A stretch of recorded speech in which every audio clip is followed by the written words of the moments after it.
പരീക്ഷണ സിനിമയാണ് എന്നുള്ളത്. അതിനുശേഷം ഫിലിം ക്രിറ്റിക്സ് നടത്തിയൊരു സ്റ്റേറ്റ്മെന്റ് ഉണ്ട്, മലയാള സിനിമ ഇനി ട്രാഫിക്കിന് മുൻപും ട്രാഫിക്കിന് ശേഷവും എന്ന രീതിയിൽ അറിയപ്പെടും എന്നുള്ളത്. ട്രാഫിക് സിനിമ നമുക്ക് സമ്മാനിച്ച് അവിടെ നിന്നോട് ഒരുപാട് സിനിമകൾ, ഒരുപാട് സൂപ്പർ ഡ്യൂപ്പർ ഹിറ്റ് മലയാള സിനിമയ്ക്ക് സമ്മാനിച്ച മജീഷ്യൻ നമ്മളോടൊപ്പം ഇന്ന് എത്തിച്ചേർന്നിട്ടുണ്ടല്ലേ. മാജിക് ഫ്രെയിംസ് എന്ന പേര് അന്വർത്ഥമാക്കും വിധം ബാക്ക് ടു ബാക്ക് മാജിക് തന്നെയാണ് സിനിമയ്ക്ക് അദ്ദേഹം സമ്മാനിച്ചുകൊണ്ടിരിക്കുന്നത്. He is absolute magician when it comes to films. അതിന് കൂടെ തന്നെ ചേർത്ത് പറയേണ്ട ഒരു കാര്യമുണ്ട്, ഒരു പബ്ലിക് ഇവന്റിൽ എത്തുമ്പോൾ, സ്റ്റേജിൽ എത്തുമ്പോൾ മാജിക്കലായി സംസാരിച്ച് കാര്യങ്ങളെ മുഴുവൻ കയ്യിലെടുക്കുന്ന, കൗണ്ടർ പറഞ്ഞ് നമ്മളെ ചിരിപ്പിക്കുന്ന, എന്റർടൈൻ ചെയ്യിക്കുന്ന ഒരു സെലിബ്രിറ്റി കൂടിയാണ് അദ്ദേഹം. So ladies and gentlemen, now to mark a very meaningful beginning to our celebrations here, I am wholeheartedly welcoming none other than a very own Liston Tennant with a big round of applause. Let's give it up for the producer of Baby Girl. Here we are welcoming Liston Stephen. നല്ലൊരു കൈയടി, come on. Hi ചിരിക്കുന്നില്ലല്ലോ, ടെൻഷനാണോ? I must say നമ്മളെല്ലാവരും ഭയങ്കര ഭാഗ്യം ചെയ്തവരാണ് കേട്ടോ. കാരണം സിനിമ റിലീസ് ആവാനായിട്ട് ഇനി ഏകദേശം മണിക്കൂറുകൾ മാത്രമാണ് ബാക്കി. അപ്പം അത്രയും അവേഴ്സ് തന്നെ പ്രൊഡ്യൂസറിൻ്റെ ഒരു ഫീൽ ലൈവായിട്ട് ഇത്രയും അടുത്ത് നിന്ന് നമ്മൾ കണ്ടുകൊണ്ടിരിക്കുകയാണ്. ഇപ്പോൾ ചിരിക്കുന്നില്ലെങ്കിലും മൈക്കിൽ സംസാരിച്ചു തുടങ്ങിയാൽ നമ്മളെല്ലാവരും ചിരിപ്പിക്കും എന്നുള്ള കാര്യത്തിൽ എനിക്ക് യാതൊരു സംശയമില്ല. So tell us how you feeling? ബേബികൾ നാളെ റിലീസ് ആവുകയാണ്. ഈ ചിരി ഇല്ലാത്തത് ടെൻഷൻ കൊണ്ടാണോ, എക്സൈറ്റ്മെന്റ് ആണോ? How are you feeling? We are all eagerly waiting to listen to that. നമസ്കാരം, വളരെയധികം സന്തോഷമുണ്ട്. മലയാള സിനിമ, എൻ്റെ ആദ്യ സിനിമയായ ട്രാഫിക് സിനിമയുടെ റൈറ്റേഴ്സായ ബോബി സഞ്ജയ് കഥാ, തിരക്കഥ, സംഭാഷണം ചെയ്യുന്ന ഒരു സിനിമയാണ് ബേബി ഗേൾ എന്ന് പറയുന്നത്. നാളെ റിലീസാകുന്ന സമയം വരെ ഇത് ബേബി ഗേളാണ്. തിയേറ്ററിൽ എത്തിക്കഴിഞ്ഞു കഴിഞ്ഞാൽ ബേബി വളരണം, ബേബി വളർന്ന് വലുതായി വന്നു കഴിഞ്ഞാൽ മാത്രമേ ഉള്ളൂ മാജിക് ഫ്രെയിംസിന് വളരാനായിട്ടും അടുത്തടുത്ത സിനിമകൾ എടുക്കാനായിട്ടും സാധിക്കുകയുള്ളൂ. അപ്പോൾ അതുകൊണ്ടിട്ട് ബേബി നിങ്ങളെ ഞങ്ങൾ നാളെ ഏൽപ്പിക്കുകയാണ്. സിനിമ നല്ലതാണെങ്കിൽ മാത്രം. ഞങ്ങളൊക്കെ ഇവിടെ എല്ലാ പ്രൊമോഷൻ പ്രോഗ്രാമുകൾക്കും പോകാറുണ്ട്, പല പല സിനിമകളുമായിട്ട്. അപ്പോൾ ഞങ്ങളുടെ ഒരു ജോലിയാണ് ആ സിനിമയെ ആയി ബന്ധപ്പെട്ട് നിൽക്കുന്ന എല്ലാവരുടെയും ജോലിയാണ് അത് ആളുകളുടെ അടുത്തേക്ക് എത്തിക്കുക, റീച്ച് ആക്കുക, ഇങ്ങനെ ഒരു സിനിമ വരുന്നുണ്ട് എന്ന് അറിയിക്കുക എന്നുള്ളതിൻ്റെ ഭാഗമാണ് ഞങ്ങളിവിടെ വന്നത്. അപ്പോൾ നല്ല സിനിമയാണെങ്കിൽ മാത്രമേ ഉള്ളൂ പ്രേക്ഷകർ വിജയിപ്പിക്കുള്ളൂ എന്നറിയാം.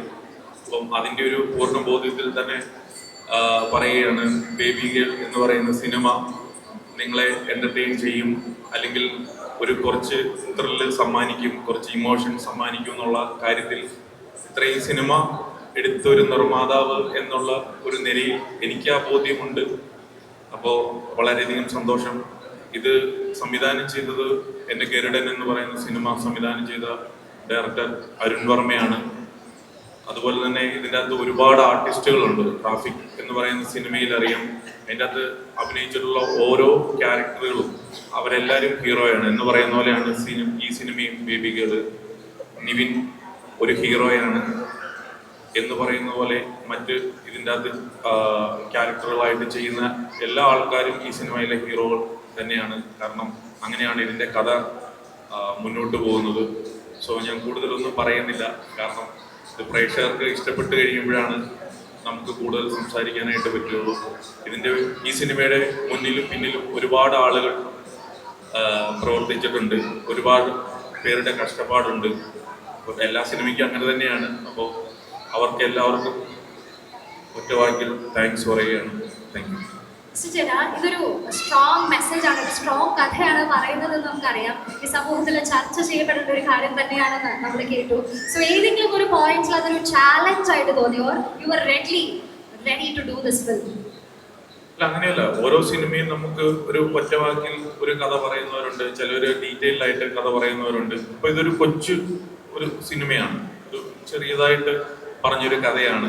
അപ്പോൾ ആ സിനിമ ഇങ്ങനത്തെ ഒരു കഥ എടുക്കുമ്പോൾ അങ്ങനെ കഴിവുള്ള മിടുക്കനായിട്ടുള്ള ഒരു ഡയറക്ടറിൽ ഉണ്ടെങ്കിലേ ഉള്ളൂ ഇത് എന്താ പറയുക സേഫ് ആവുകയുള്ളൂ. കാരണം ഇങ്ങനെ ഒരു കൊച്ചു കഥയെ ഇങ്ങനെ ട്രാവൽ ചെയ്ത് നല്ല പ്രേക്ഷകർക്ക് നല്ല ത്രില്ലിങ് കൊടുത്ത് നല്ല ട്വിസ്റ്റുകൾ ഉള്ള സിനിമയാണ്.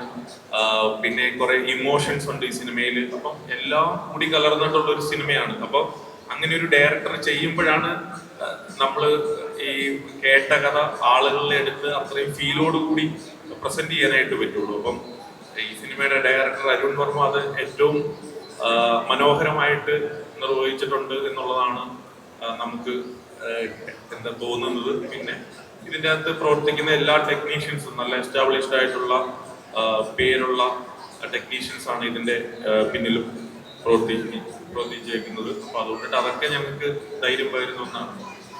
ട്രാഫിക്കിനെ കുറിച്ച് ലിസ്റ്റ് ചേട്ടൻ പറഞ്ഞല്ലോ. അപ്പോൾ നമ്മൾ കമന്റ് സെക്ഷൻ എടുത്ത് നോക്കുകയാണെങ്കിൽ എല്ലാവരും കോമൺ ആയിട്ട് പറയുന്ന ഒരു കാര്യമുണ്ട്, എവിടേക്കോ ഒരു ട്രാഫിക് ടച്ച് നമുക്ക് ട്രെയിലറിൽ തോന്നിയിട്ടുണ്ട് എന്നുള്ളത്. ആ ഒരു കമ്പാരിസൺ വരുമ്പോൾ അത് സ്ട്രെസ് ചെയ്യുന്നുണ്ട്. എല്ലാവരും ട്രാഫിക് ആയിട്ടുള്ള ഒരു കമ്പാരിസണിലേക്ക് പോകും.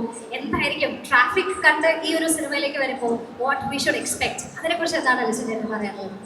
ട്രാഫിക്കും ഈ സിനിമയായിട്ട് അങ്ങനെ ഒരു കണക്ഷൻ ഉണ്ടെന്നല്ല.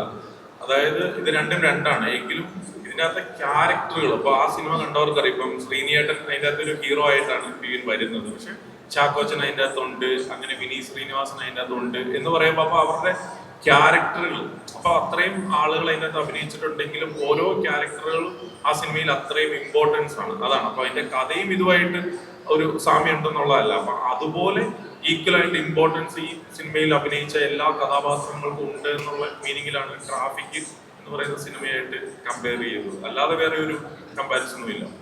സോ ത്രിൽഡ് ആയിരിക്കും. നമ്മളെല്ലാവരും തിയേറ്ററിൽ പോയി കണ്ടാൽ അങ്ങേയറ്റം ത്രിൽഡ് ആകുമെന്നുള്ള കാര്യത്തിൽ യാതൊരു സംശയമില്ല അല്ലേ?